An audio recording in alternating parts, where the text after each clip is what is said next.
start telling people about hell, I might just scare them off. Where are you going to scare them off to? Hell number 2? Or are you just going to sit there and let them burn? This is Chris from Don't Let Them Burn. Welcome to the program. This is Hollywood Matrix, episode 18. And today we're going to do a blink twice decode. Sorry, we have a bunch of technical difficulties. My camera's not working. And I think William will be on screen soon. But we're both audio available. And okay, so don't forget to go check out don'tletthemburn.com. And also you can follow me on Twitter or X, Rumble, obviously YouTube, and follow me on Telegram at Don't Let Them Burn Official.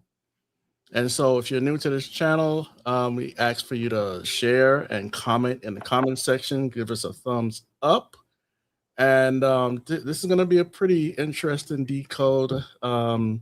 I technically watched the movie twice, so I had to take screenshots, but it's going to be good. And William, if you want to introduce yourself to the audience. Yeah, Chris, thanks for having me. Glad to be here.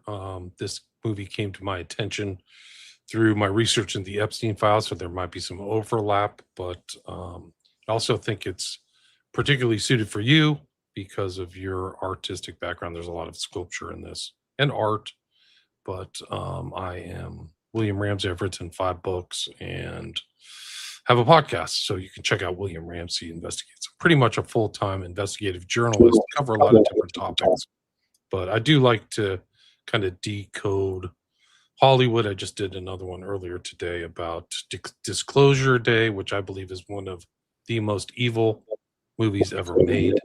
That glorifies aliens as demons. But today is a similar one because this film came out in 2024 before the drop of the Epstein files.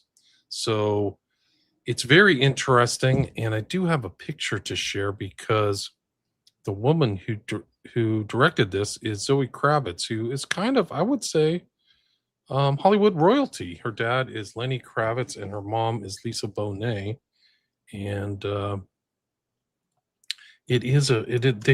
those two have an interesting background in and of themselves. But I think that she's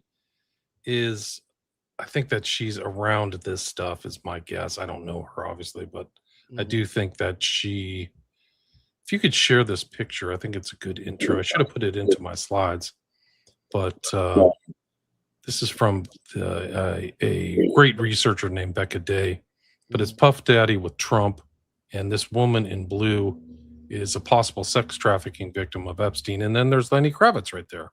Right. That's the father of the director, Zoe Kravitz. So my guess is that there may be rumors because Puff Daddy had a very vivid personal life, is a way to put it, much like Epstein and much like Trump. Yeah. So I think this film kind of can be seen as a distillation or maybe a reveal of these lifestyles of very rich, wealthy people. And I really like the film. Like, I've seen it a couple times now. I give it a 4 out of 5. Like, I mean, I wouldn't say it's The Godfather or Chinatown or something like that, but yeah, I do think it's worth watching on a smaller budget, 20 million budget. Oh yeah. Yeah. It was quite interesting. And it's smart, it's clever, it's craftily written, it's confusing. I think that there are themes in this of mind control, amnesia, and I think it's deliberately, like, they messed up the times. They don't really show it. It's kind of, it has a little it has a beginning and end, but kind of the intros and the middle parts are a little jumbled, I think intentionally. And I think it's wise, cleverly written and portrayed. And I think the actors are really good too. Yeah, pretty good acting. If you're not paying attention, you'll miss a lot that really gives away the whole thing, but you have to pay attention. I'm gonna go through a little bit of the beginning and then we're gonna go back and forth here, because I know that your slides incorporate a lot that I have as well. Okay. So let's see here. Hide. And so the film starts off with this warning about Blink Twice is a psychological thriller about the abuse of power, While this is fictionalized movie, it contains mature themes and cautions of violence, including sexual violence. This may be upsetting and triggering for some viewers, right? And so this symbol right here, the lizard, is very important. At first, you're like, okay, why they're showing us this stupid green lizard, right? But it's very important to the end of the movie. And I know I'll let you talk about it. Right. The smiley face. It comes up in our earlier decodes. Suicide Squad, right? Yeah. So this is a motif throughout the whole movie. They're passing this lighter amongst themselves the whole time, and it does have an exoteric and esoteric meaning. And I do believe it's a secret society symbol, and it's like be happy, but never reveal anything. Keep a quiet face. Yeah. Never show the sad side or darker sides of things. And it's used as a motif by Alan Moore in the so many of his movies, but the particular one is with the comedian in the what is it? The something Watchmen. man. Was it Watchmen? Thank you. Yeah. So and let me know. Anytime. Let me know when you want to jump to your slides because we got. Let's go through yours first, and then I'll see which ones I can kind of fill in for. Okay. So how many slides do you have, Chris? About 200. Oh, geez. Okay. Yeah, and let's go through yours, and I'll try to do stuff because. All right. So here in the movie, she's obsessed with social media, and she's watching cat videos, car wrecks, whatever, right? And so the reel continually plays, and then she bucks up on Slater King. For some reason, she now gets obsessed with Slater King. And later on in the movie, you're wondering why this part right here actually attracted her, and it could be some sort of repressed memory. Okay, so and watching this movie twice makes it make sense. That's what I'll say. Yeah. This is total spoiler alert. We're gonna ruin this movie for people if you have 200 slides. I only have like 70. So Slater is on this thing about apologizing, and he's saying, sorry, King. Yeah, so Slater King. So he's doing this video, and he said he sought therapy and blah blah blah. And then they start showing articles. I only pulled up one that you have a screenshot as well. Party boy billionaire apologizes for abuse of power and regrettable behavior. King Tech CEO and founder Slater King released a formal apology Wednesday on various social media outlets directly responding to ... right? And then there's an official interview here where he's talking about his island now, and then no phone, no work. We grow our own food. We have chickens, blah, blah, blah. And the lady says, and he made the CFO, Vic Mahoney, CEO of King Tech. She's asking a question. So last year, you also started the King Tech Foundation, right? Which is what a lot of these so-called philanthropists do, billionaires, to make themselves look better than they actually are. And so here he's talking about being sorry, and but I've said these words so many times. This is very key. Now, later on, I don't have a screenshot of when he kept saying sorry, but it's very integral to the end of the movie as well. But it all parallels Epstein, who was kind of a fallen figure from his conviction in 2008, I believe. So there are kind of curious similarities. Oh yeah. There's a lot of them. Yeah. And let me see here. Then he says, hold on. He pretty much said, and he said this so many times that they've lost meaning, the word sorry. Right. And then from there now we go back to the girl. And I've skipped a lot just to make sure we have some. Well, I would also like to add one of the things in the slides there is that he says we have our own chickens. Yes. And that is very telling. There's that he's using code words from the very beginning. And that chicken is a very well-known code word for pedophiles know that stuff. And so there's a hint. There's not overt. The women who are on the island at this time are all adults. They're portrayed as adults, but there's hints of that underlying Lolita things in this, and I'll show them in my slides for sure. But he says chickens. deliberate word, in my opinion. Right. And one thing we forgot to mention already, because it's in the film so much, is the color red. Yes. He's sitting in a red chair, and doesn't this have some something to do with correlation with Epstein as well? It certainly does with Eyes Wide. I mean, Eyes Wide Shut, where red is everything. They use the color red for the carpet, for the pool table, for the motifs, and all this stuff. So maybe there's a tie there, but they're color coding through the whole film. Yeah. Of this film. But as far as Epstein and the kind of red, his studio was all red. It's kind of weird. So his, like, all the walls were painted red, which is unusual. It does happen, but it's not that common. Yeah, and there's another thing called a red room where people do all sorts of weird, which is real, and it actually pops up in this whole rape things that went down in England. They actually had red rooms for these girls, where like 250,000 British girls were raped. Yeah. And also, I know we're going to pay a lot of attention on red, but do not mistake the black and the white. You're going to see a correlation in the white, which symbolizes purity and virginity and all this stuff. And we'll get to that in a minute. But the black as well, it's the yin and the yang going on right now. And it's the duality. And I can't remember if there's going to be much of the fusion of opposites, but all three colors there matter. Okay. So as we move, we get to this young lady again, and here we go with the red black pack. She has the black vest on and the white shirt. The other thing that in my slides we can show them, when she's on the toilet, she has that lighter and she puts it down on top of a book titled, oh snap, hello. Yeah, Success is the Best Revenge is the book. She puts it down on. So you see that I have the same slide. The lizard, there's the lighter. He's a self-made billionaire. You mentioned philanthropath, but philanthropic gifts, like he's a they all present themselves as philanthropic. Yeah. Same kind of thing here. He's talking chickens. It's lost meaning.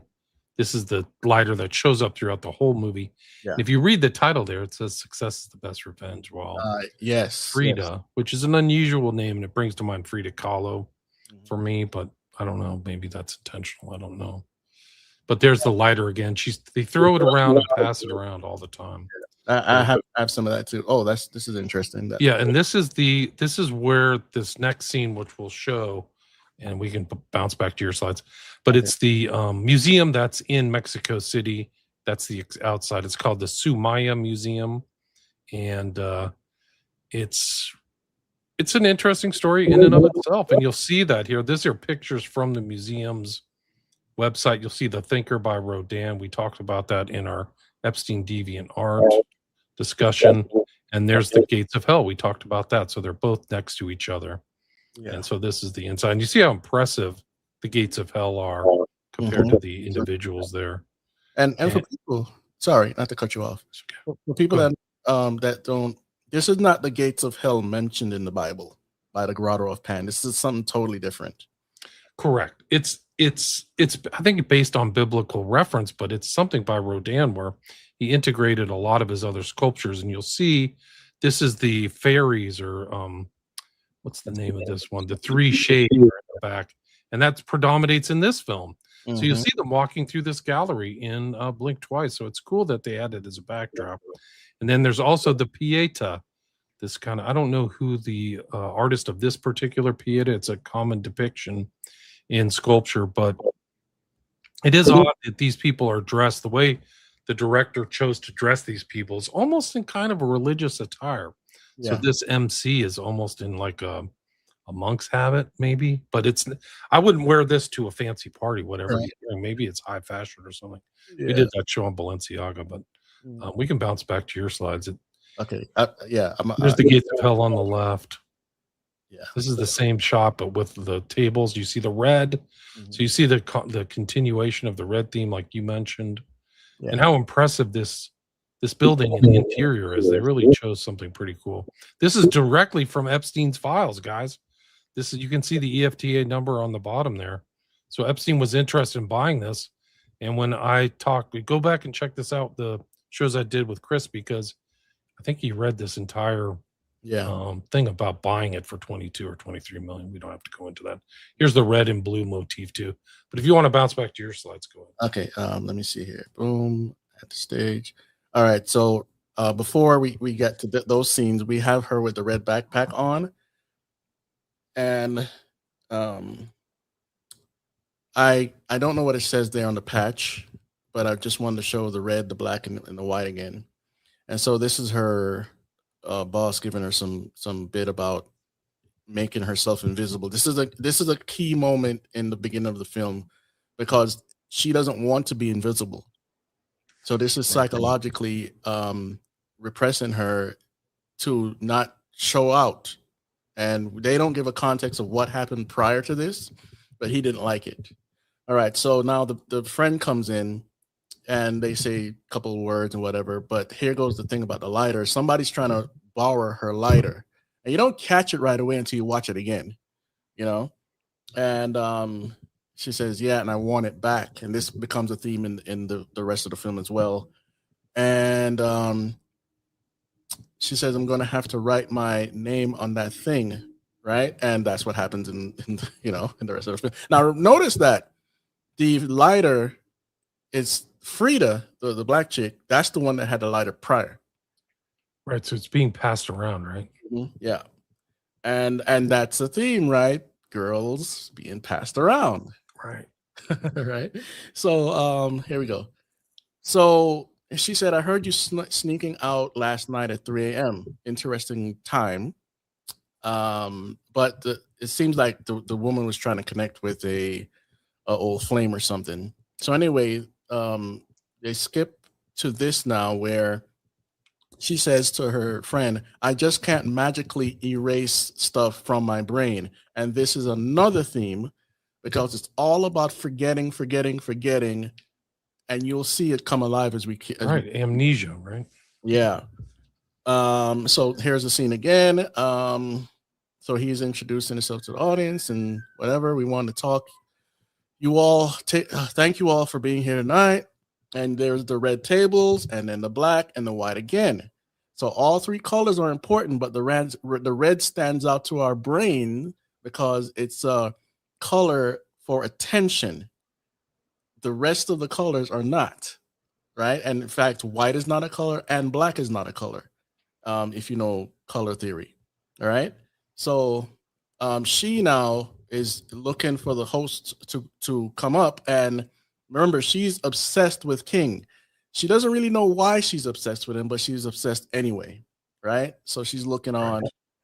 And there we go, the same screenshot of the gates of hell for those that don't know. And then we think the thinking man again. So we have three different messages coming this way. Thinking man, gates of hell, and what's that called up there? The statue holding the person? It's the three, oh geez, no, I can't even remember. The three, I do know this. The three seances or something like that. I just said it. It's shoot, I'll find it. Yeah. And then the person holding the other person reminds me of the mother and son cult, but I don't know the statue, its name or anything, but I think you mentioned it like a couple minutes ago. The three shades, excuse me. Sorry. Three shades up there. Yeah. All right. So now she's continually trying to get to look at King, and her friend is like, "You're gonna sprain your neck." You know, and then she replies like, I'd rather break my neck, and continue looking. And we get this little shot here to show you what do you see there? You see a red handkerchief and you see the black and white suit. You can miss the red handkerchief very quickly. All right. Now, so now and we're going back to what you mentioned a minute ago. They're saying this is the red backpack, and they're asking which color, red or blue. And this is a duality. It could be towards politics. It could be towards anything. But this the blue is singling out the friend here. I think her name is Jess from everyone around. These people don't seem important now, but some of them you'll see later. So it's singling her out that she will be the disruptor. Interesting. Right?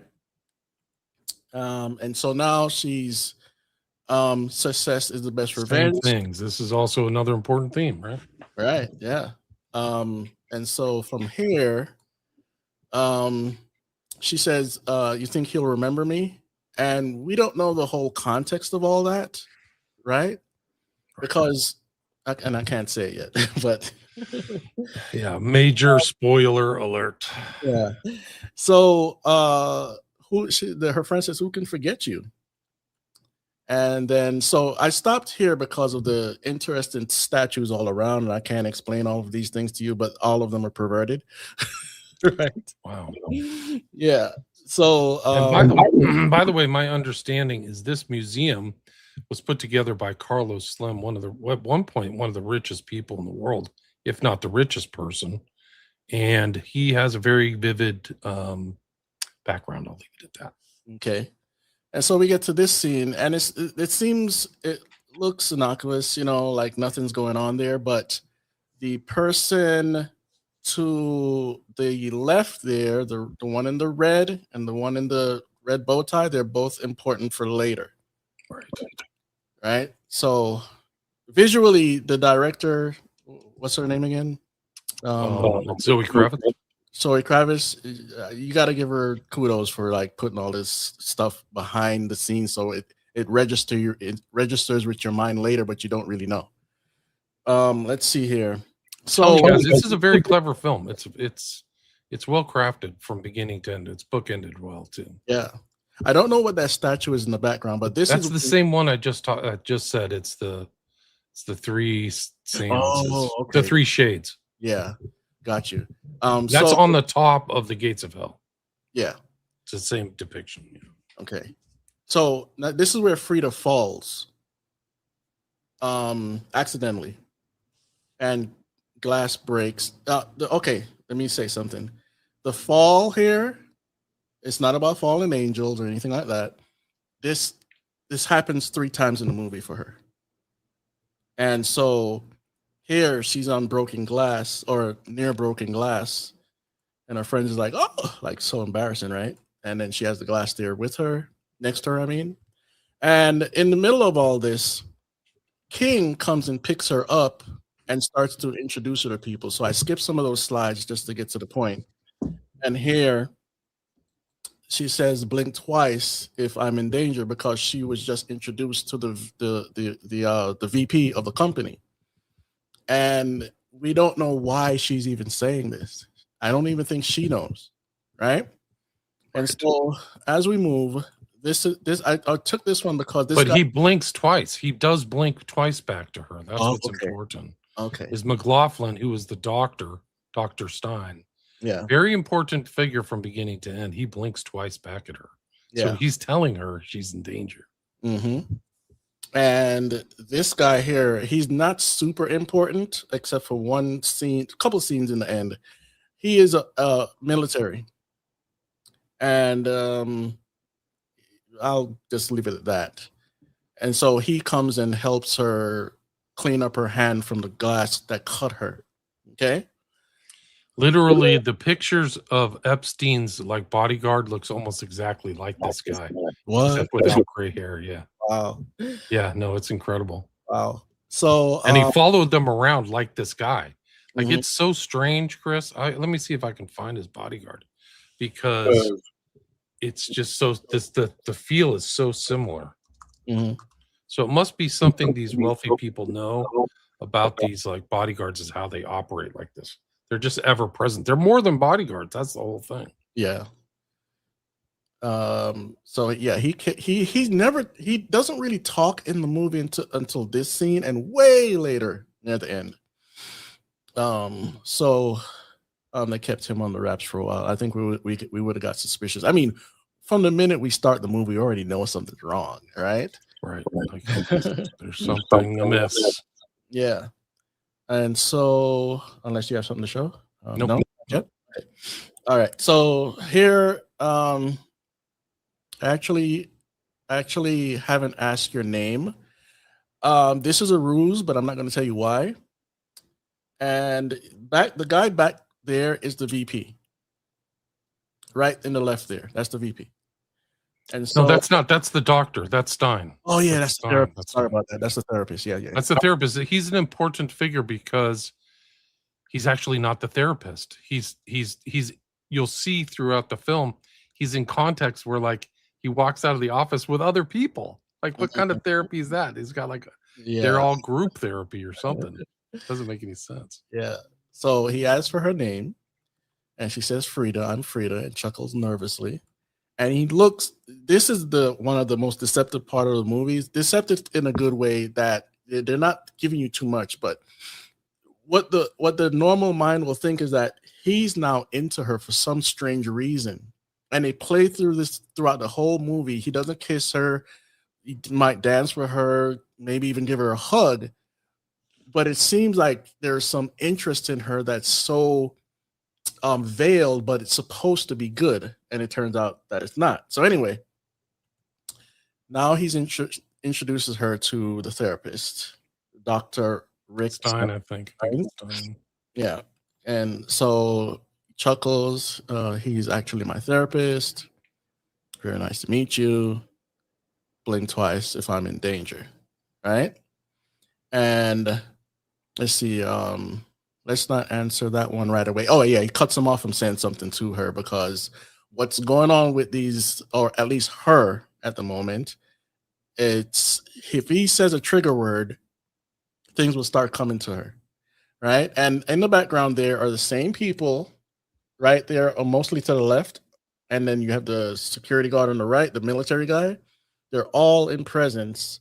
So you could psychologically be in your mind, in the back of your mind, see what's going on, but you won't pick up on it. So this is a guy that's like a wimp, but he's in the tech company for King. And here she's introduced to, I think her name is Frida. Frida's the girl in the red. And then the girl on the right, I can't remember her name. Yeah. Oh, I wish I remembered. But hey, yeah, Frida's on the red. I'm sorry, on the left. And this girl at first snubs her. So what you think automatically is that she might have some interest in King, but that's her boyfriend in the back. Okay. Right. He's one of the crew. Yeah. Yeah. And so, she snubs her and whatever. Then you move on to this guy. And I think that's Jess in the back there. She says pretty much, oh, I didn't get there yet. So it says right here, it says, you got all that. It's a bit of a whirlwind and, conversation, blah, blah, blah. And here she's like, I know you from somewhere. And he says, no, I don't think so. But they never, at least I didn't catch it. They never give a clue like this woman has been here before or anything. At least her. All right. So now we get to the next scene here. We're at the red table. And this is the group. Not everybody in the room, but right here at the table, and 1, 2, 3 in the back there are now going to go somewhere. But before that, they introduced this lady who, interestingly, is not in red, but she kind of should be, right? And she is the Ghislaine Maxwell of the whole story. Yes. And so as we move, this is an interesting scene because it's dynamic to what's going on in the background there. And again, I don't know the statue. I don't know the story behind it, but we have the red and blue, and they're talking about... It's a Pieta. It's of Christ. It's Christ with his mom, with Madonna. Oh, so it is the Black Madonna. It's a depiction of it. I don't know who actually was the sculptor of that. But okay, so I wanted to make sure because, but the Black Madonna, the mother and child cult, and different depictions all over the planet of this thing. So anyway, I think this scene is important, not because she's asking, did you get his number or anything like that, because Frida is supposed to save Jess, but things happen that didn't accommodate that, right? So she's like supposed to take care of her because she's just along for the ride. Right. And so she says, of course I didn't get his number, how, blah, blah, blah. And then we get to this scene now where he's inviting them. Do you guys want to come? and everybody ends up on his jet, his private jet. And I only took one scene of this. There, as the camera pans by to the right, we see a bunch of people wasted, hung over, and whatever, flying to this island. And then when we get there, we see all this red and white. Hold on, let me go back to my slides. I want to show the audience something that's very Let interesting. me take this out. Because the picture of the island that they took that is in these it literally looks like Epstein Island. This is like the blink twice sequence, but look at this island. It literally looks like this. This is a literal picture of the island from Epstein. Mm-hmm. Can you pull that up? Yeah, it's on this. Oh, okay, this one. Okay. Yeah, it says William. Remove at the stage. All right. That's literally from a picture from Jeff. And then you go back to that other one, and it's like almost a similar depiction. Yeah. Like it's the same. It could be the same island. Yeah. I don't know. But it was like when I saw it, I was just like, whoa. Yeah, it's pretty close. Yeah. So red bags. This is what slide is this? They're saying something like cheese or something cheesy. But I mean, there's interesting conversation. Oh, they have their clothes already made. So like there's a hint of something's going on. Like, how do we always have these clothes? Yeah. Yeah. And there's this strange lady, snake lady, who makes the sign of silence. Mm-hmm. And she asks her, "Are you the Red Sparrow?" Mm-hmm. And literally Epstein talks about the Red Sparrow, which is like a movie about kind of some stuff like this. So she's in red, and the lady recognizes her. So she talks to her like she knows her, but Frida has no clue. Right. It's an interesting thing. Yeah. But at one point they go, "Is the human sacrifice before or after dinner?" Like they literally say this when they're walking out. Yes. And then this guy, well, you mentioned him earlier. Mm-hmm. That's actually the kid from The Sixth Sense grown up. Yes. But those are Lolita. Somebody's remarked that I did a show. Those are like Lolita type glasses. So the two heart-shaped glasses is what Lolita wears. So I think that they're doing that in yellow and directing, and that's the yellow code, the smiley face yellow code that's coded to pedophilia or Lolita, whatever you want to call it. Yeah. Stuff. So. All right. There's and this they mentioned this thing in here. This is red. This flower. It's called Desidera. It doesn't exist in real life.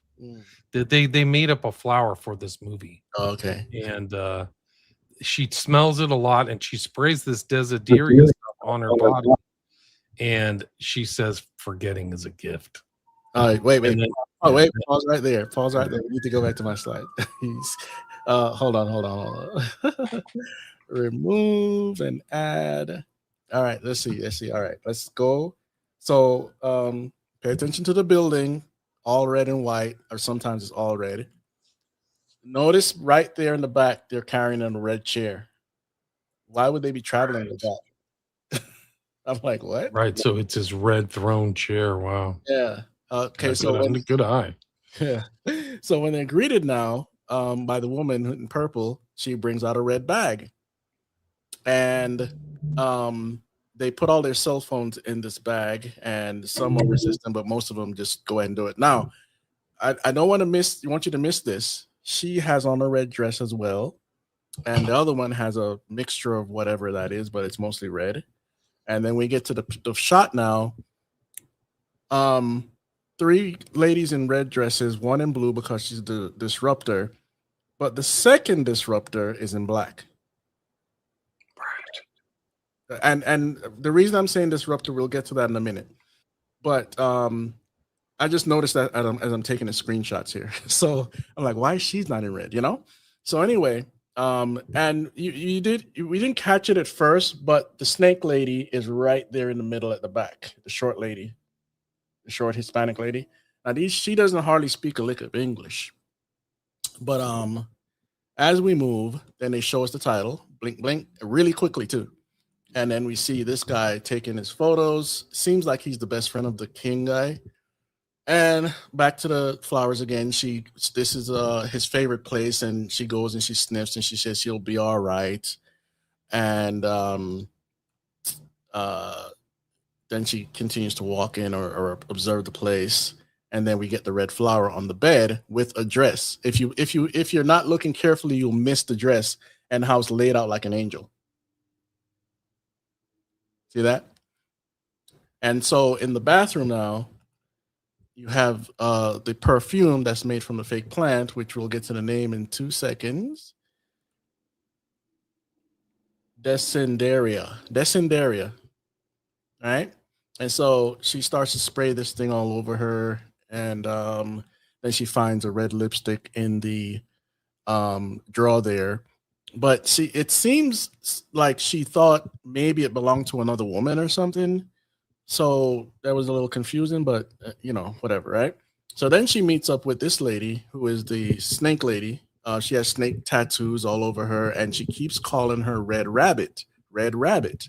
And of course, it gives her some confusion, like, well, what the hell is a Red Rabbit, right?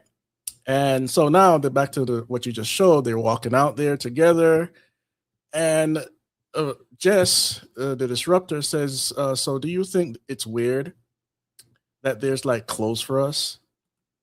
And of course, Frida is like, I don't think it's weird. I think it's just like rich. Well, do you know where we're supposed to go? And so Jess is always like, oh, don't ruin my day, man. I'm having fun, But Jess is like, something's going on. But we don't get back to that too often until near the end of the movie or the middle of the movie, right? And so they're asking these two guys that are carrying red flowers. You see the red other building back there, where we're supposed to go. And they look at them all weird. They look like they don't speak English as well. And then we get to this scene where now all the girls are starting to dress in white. Okay, that symbolism of purity and all this other stuff, and has other meaning in voodoo and the occult. But anyway, more red, and they're dressed in white now. Okay. So another symbolism in the movie is the red raspberries that they put in the champagne. And the champagne isn't spiked. It's real champagne, no drugs or nothing like that. But it's another one of these motifs. And then we get here, does anyone have a lighter? She keeps asking for her lighter throughout the movie, right? And so now as this other woman is smoking her blunt, the tech guy now is saying, and this is a very important scene, by the way. I don't know if you caught this, but he says, I love working at King Tech. I'm learning a lot. Hey, Vic, somebody's asking him, oh, this is another thing too. A lot of watermelons, because watermelons inside are red, right? And so somebody's asking him, hey, Vic, you want a watermelon? But then he goes on to say, make sure I'm showing the right thing here. Cause the world is changing. There's not going to be dollars. Did you catch that, William? I think he wants to be the crypto king. Yeah, but the fact that he says they're not going to be dollars, because most people think that dollars going to be around forever, but it was just one of those little things they just slid in there, But let's see here. So now here she's walking with King. Now remember, she thinks that he's taking interest in her. Okay, so she's saying now it's not what I thought it would be, and he says, "What do you mean?" And she says the legendary parties of Slater King with drugs and debauchery, and he says, "We still do drugs," and whispers it.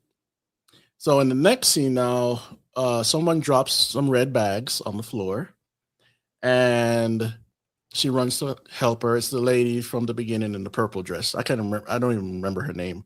But anyway, the king is basically telling her, "Don't worry, she can pick up after herself. She can help herself or whatever." And so then she tells Slater this other thing. Now, getting to more important issues here, they start to have their first party with all every night. They have good food the chef makes for them, and I don't know if in the food there are any secret messages for us to talk about, but this is the first night, and now this guy is dinging on the glass there, and he says offerings time for the real dessert. Now, notice all these candles are everywhere, like a dang ritual. But he says these beautiful psilocybin and MDMA droppies, right, will introduce you to your ancestors. So, and it has a red heart on it. Okay. And the bottle is black for the hidden nature of at least this is how I see it, the hidden nature of what's inside. And he says, blessings, children of the forest, which to me, it's a callback to the Lord of the Flies. And I could be wrong, but that's what it seems to me. And Lord of the Flies, by the way, guys, is Baal. He is the Lord of the Flies. Beelzebub, yes. And so, to me, it's like a callback to paganism and Druidism, because the girls start running around drugged in the forest. Yeah. Yes. And so no one else grabs the bottle but Frida for whatever reason. I think she wants to be adventurous. I don't know. So he says, who's first? She grabs the bottle and she's basically asking how many for her to take. And the scene went by quick, but King is now addressing her without speaking, and everyone's looking on like he's the master, and he says, set your intention. Basically 1, 2, 3 drops. Now they never say how many drops you need to take, but they start to get into their whole little euphoric state, and so I love you so much, and you're so beautiful, and being idiots at a strange place where no one knows each other, right? That's revealed later in the movie, but I didn't take the screenshot, so I just say it now. These people don't know each other, except for the people that do. All right, and so both start laughing hysterically, like they're on pot, but it's worse than that. And this scene now, I didn't capture the screenshot, but at the table, she had a red, she had like a steak blood on her dress, and all of a sudden it's gone. They never explain why it's gone.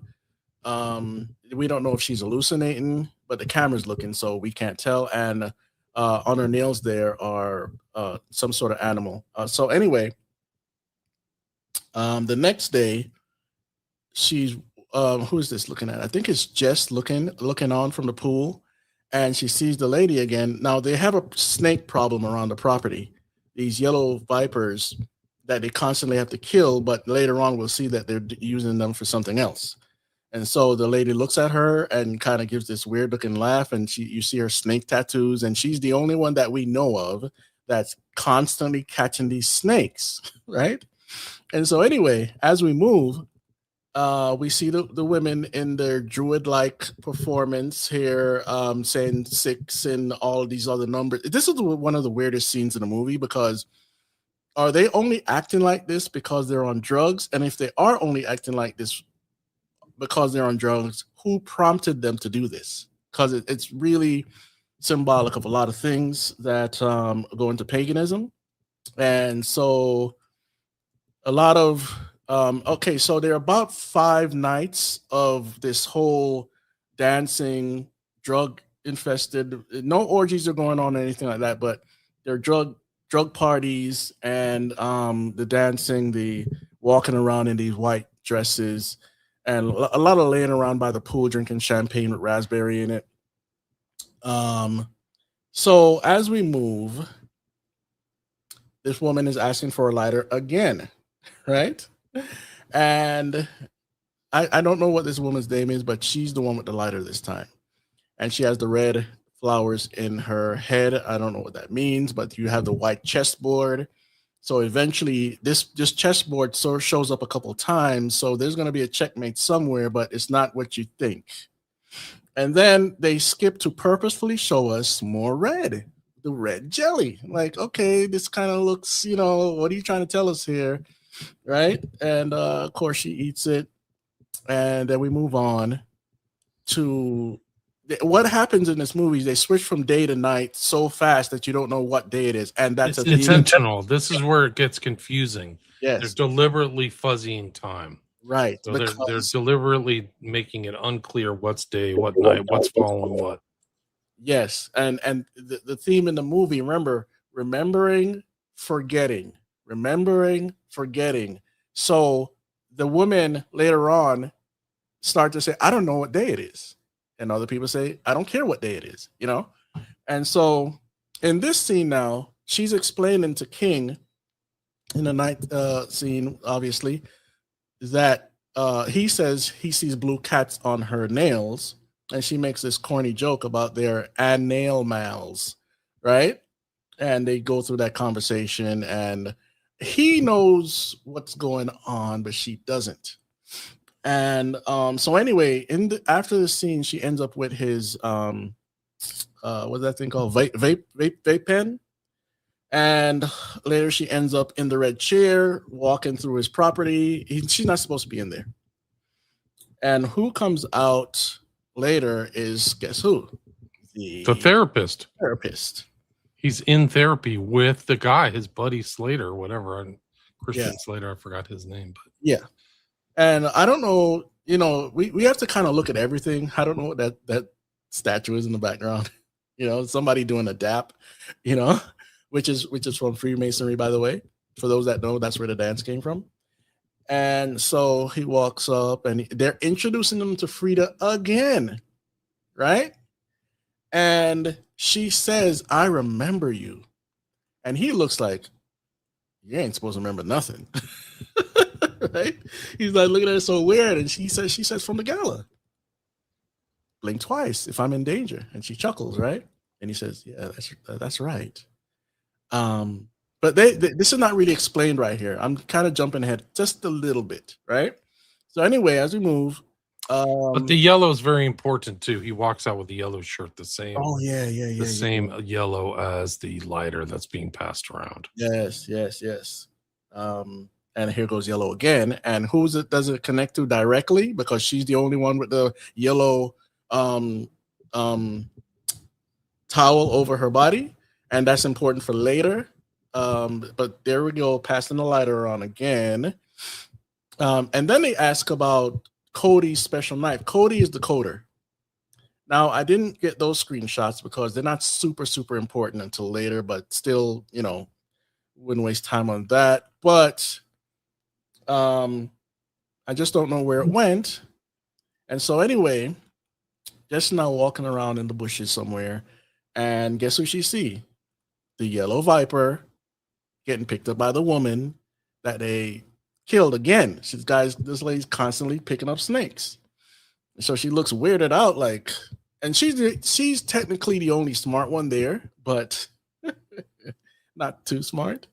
And so anyway, we go back to the night scene, and they're doing their whole smoking and talking and blah.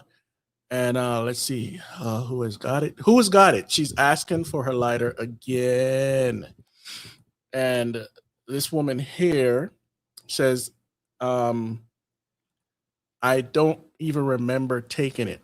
It's very important that she says that, okay? Because she really doesn't remember. At first, you think, oh, you just trying to gaslight her, And so anyway, later that night, they start the drugs again and whatever. And what happens next is they turn around, they hear a scream, and she says, something bit me, right? And it turns out to be a snake, and they say, yes, there it is. And King comes over and kills the snake, and there it is. You're okay, you're fine. And so in the next shot now, after all of this commotion, Frida and Jess are talking, and she says, I'm scared, Frida. I think Frida says, I think you just need to sleep. She says, don't. No, don't do that. Don't do that. Basically, don't gaslight her. And she's breathing and trembling, right? And she says, can't you feel it softly? And there's something wrong with this place. And Frida says, what's wrong? And I seriously want to know. And she says, is it the amazing food? Or the tsunami of champagne, while she chuckles? Or is it the 1020 thread count basically on the sheets and all that stuff. And she says, "What is it?" She says, "You're not listening to me. Please." For the first time, this is Frida talking now. For the first time in my life, I'm here crying. And not invisible. Remember, she needs attention. She doesn't get it at home. She always feels invisible. So now she feels like she's found a place where she can be comfortable and paid attention to, and she believes the guy is into her. So please. And then she says, "I'm sorry." Jess says, "I'm sorry." And she says, okay, I'm gonna go lay down. Because she's looking at her friend like, "I cannot believe you're not even paying attention to what I'm saying here. Something's weird." Right. So anyway, that same night, what happened in all of these night scenes I showed you is you constantly hear the clicking of pictures constantly. And this is one of those scenes, right? And these people again don't have a clue, right?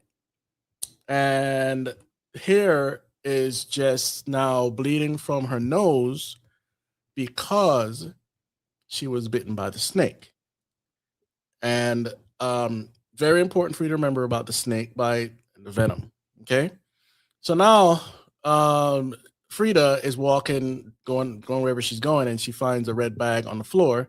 We don't know why the red bag's there, but this is where they keep all the red bags. And again, the HUD is red and and she walks in and she sees all these red bags mysteriously just lined up for whatever reason. And she starts to look around, being nosy, and she hears a creaking and there's a door behind her. And she walks in and laughs because guess who's in there? Red Rabbit, Red Rabbit. So she has this flask in her hand, and it seems that it's alcohol, right? So Frida's like, "I'm not going to tell anybody. It's okay, you know." Now we're not sure if this woman understands any other English words except for Red Rabbit, okay? Because that's all she says to the movie. And so now Frida takes the flask and drinks and starts choking and coughing and spits it out. But she did swallow some. And she's like, "Oh my goodness, what is that? That's crazy strong," and laughs. And the woman starts again, "Red Rabbit, Red Rabbit, Red Rabbit." Right? And then it cuts. And so now we're back, and everybody's exhausted from all the nights of partying and drinking and all this stuff that they do. And again, sex has not come into the picture yet. So they're asking different questions here, and I kind of skip around a little bit on these slides here because the conversation is not the most important at this point. But here we go again with the dang lighter, right? And remember, Jess, it was bleeding from the nose.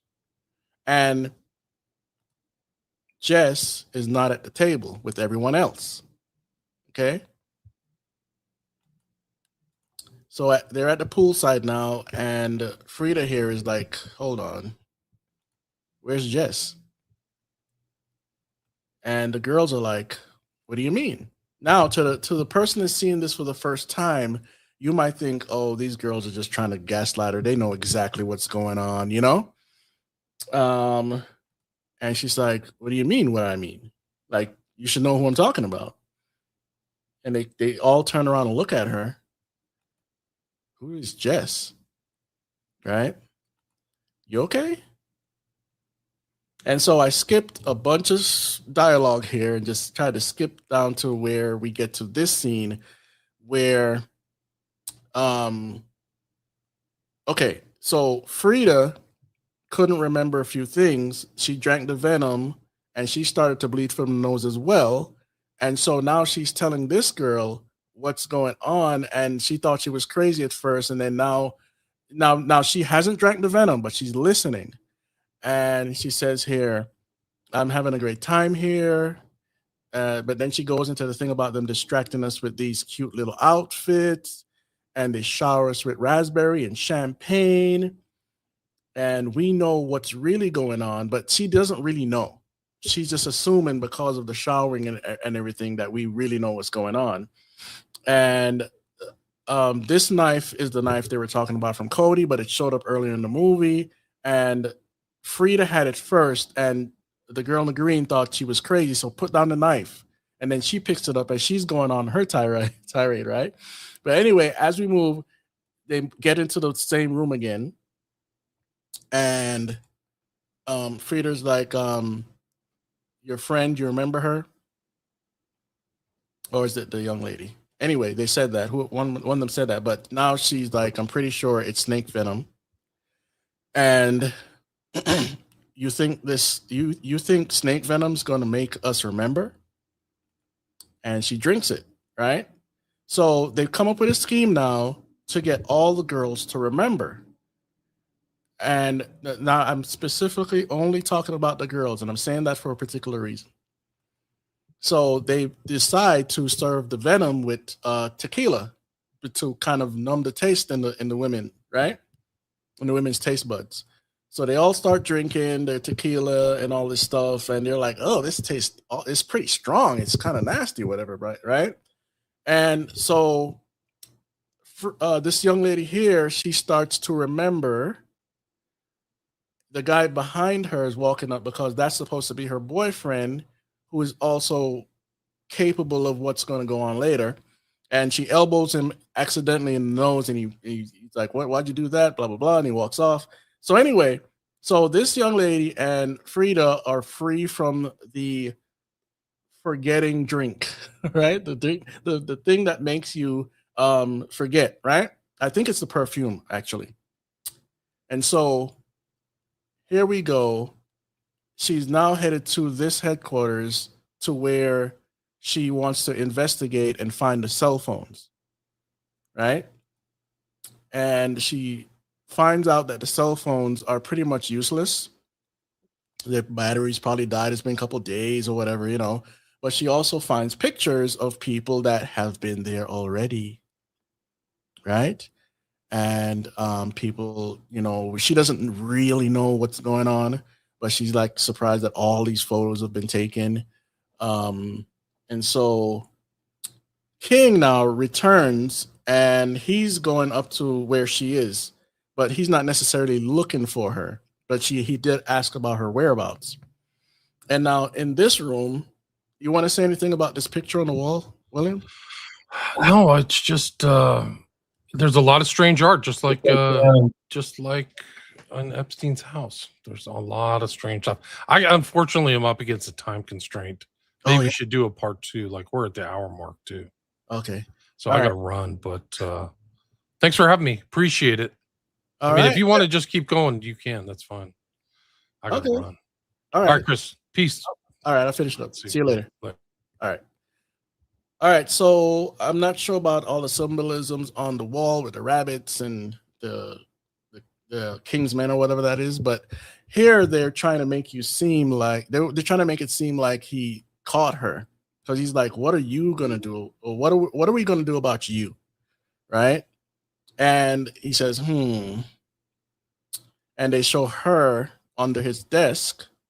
But it turns out that he didn't really know she was there. He goes and sits in his red chair and starts to have a conversation about that with people in the room. And she starts to see, now some of my slides at the end here might be a little mixed up, but I'm going to keep going.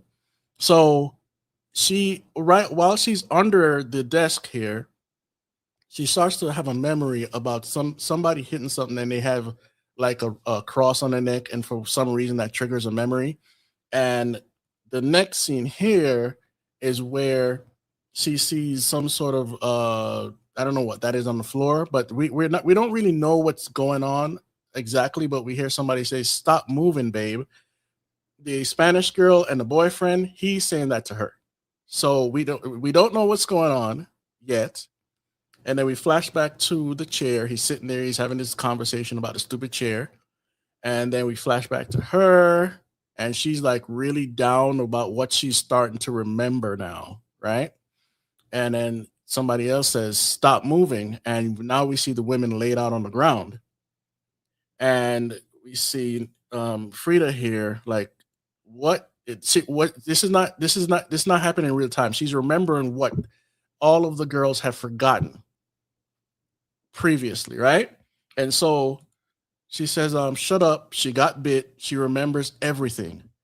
And that they're talking about Jess, the redhead with the freckles. And so they pick her up and she's like, no, no, no, and breaks her neck, right?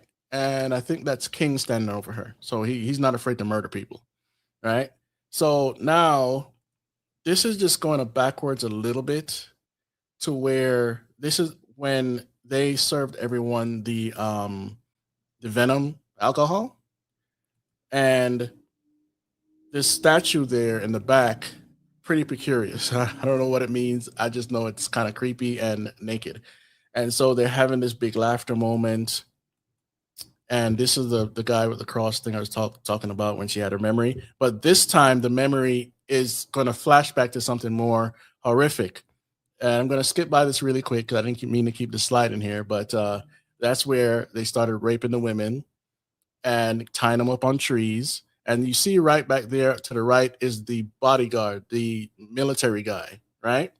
And between all this, you see another guy in the background getting at another woman. And the guy that's the crypto guy, I think he was getting pegged by another man. So say you don't have to tell me anything.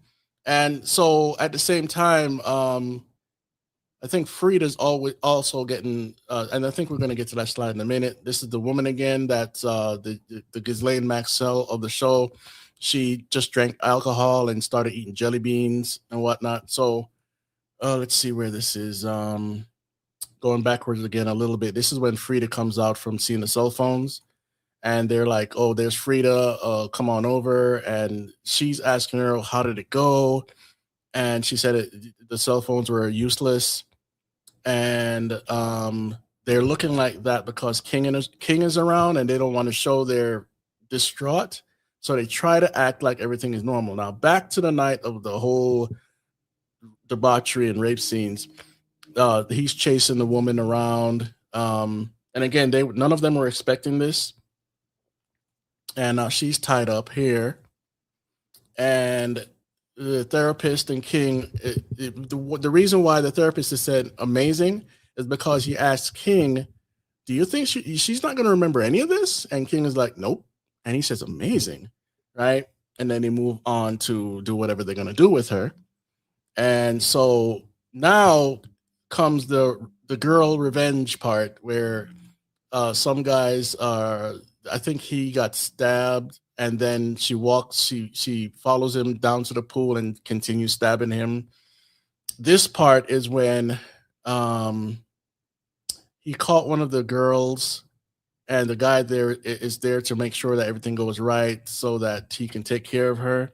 Frida runs off into the bushes, and the guy almost caught her. No, he did catch her. And before he was able to kill her, shoot her in the head, the Hispanic chick hit him over the head or something and then shot him. And then this woman here, she, Frida gave her some of the venom without her knowing. And she started to remember. And she's like, I don't want to remember. It's better that I don't remember. And that's a theme in the movie for people that want to stay captive to their prisoners. And there's a term for that's not coming to my head right now. Stockholm syndrome. But she just didn't want to remember. And so here, what's going on here again? She's getting together with the Hispanic girl, and they're saying, and then she shows her the picture, and she says, this is impossible unless, boom, Frida was already there before. And she had the red rabbit. That's why the woman kept calling her Red Rabbit on her fingernail, right?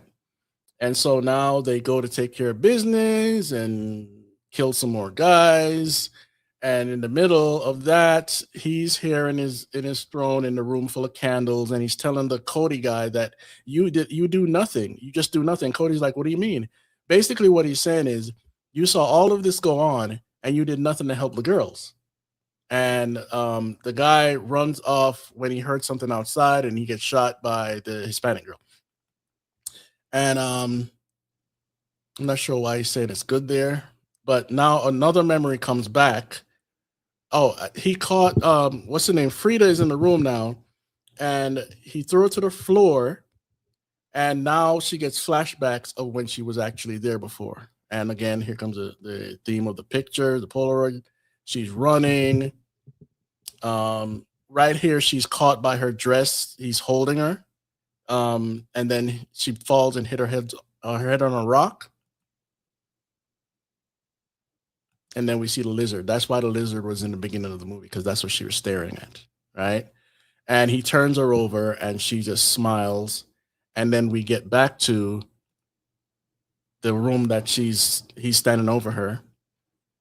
And what goes on here is she doesn't kill him. The Hispanic girl comes to her rescue. There's a fire that goes on. The building burns down. His best friend is inside burning up as well. And the Hispanic girl says to her, are you sure you want to do this? And they don't show it in the camera at first, but when the camera pans backwards, Frida here is holding King, because in the movie he said that you're my best friend when she thought he was going to kill him.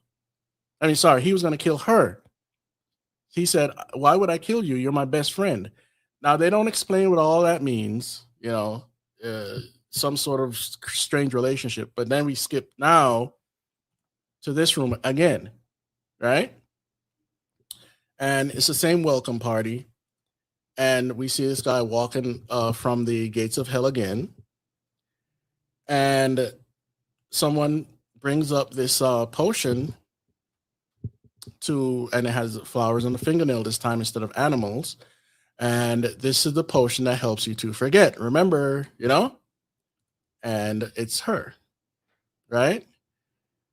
And she gives it to him, and they take him away. They arrest him for whatever reason. Now, if he was the whole guy orchestrating this stuff, it doesn't make any sense to me. Some of this is so contrived, but whatever. It's a movie, right?